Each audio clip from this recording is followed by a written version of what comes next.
పప్పు కూడా ఉడికిపోయింది, పాలు కూడా పొంగిపోయినాయి. బియ్యం వేసేద్దాం. యాక్చువల్గా కుంకుమ పెట్టేపటికి రెడ్ కలర్లో ఉంది, అందుకే స్పూన్ వాడుతున్నా, లేదంటే చేతితోనే వాడతా.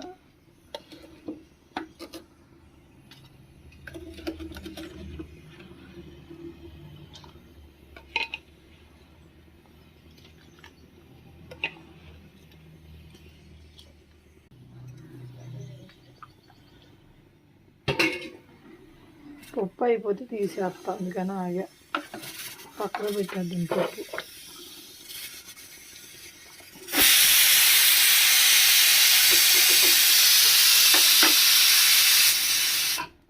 ఇప్పుడు ఎన్ని విజిల్స్ వచ్చినాయి పప్పు?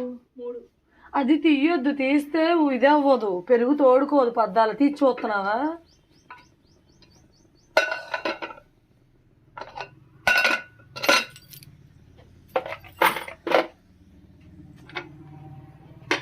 పప్పు ఉడికిందా చూసావా?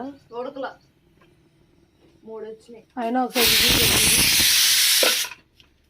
మెత్తగా ఉడికిపోవాలి. చాక్ ఏది? అక్కడ ఉంది చూడు. దీంట్లో మేగడి నెయ్యి వేద్దామని.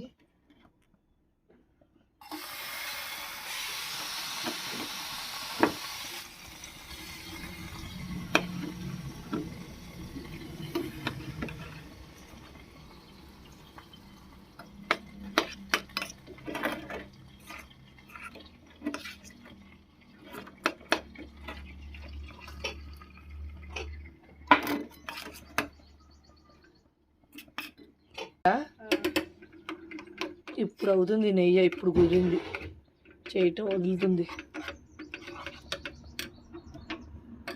ఉడిపోయిందా? మెరుపుతావా? గంటి పెట్టి తిప్పేస్తావా?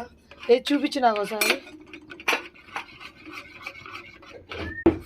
గంటి పెట్టి మెత్తగానే ఉందిగా, స్మాష్ అయిపోతుంది. నెయ్యి కూడా అయిపోతుంది.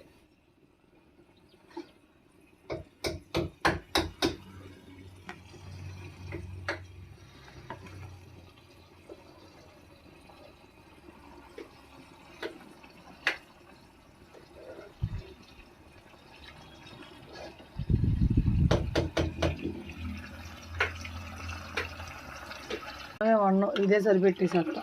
ఇది ఉందిగా, చక్కగా వచ్చింది అమ్మాయి, నెయ్యి చక్కగా వదిలింది, పైకి వచ్చేసింది. చాలా రోజులు అది ఇప్పుడు చేసా. చూడు పండు, నీళ్ళు ఎలా వచ్చేసిందో నెయ్యి.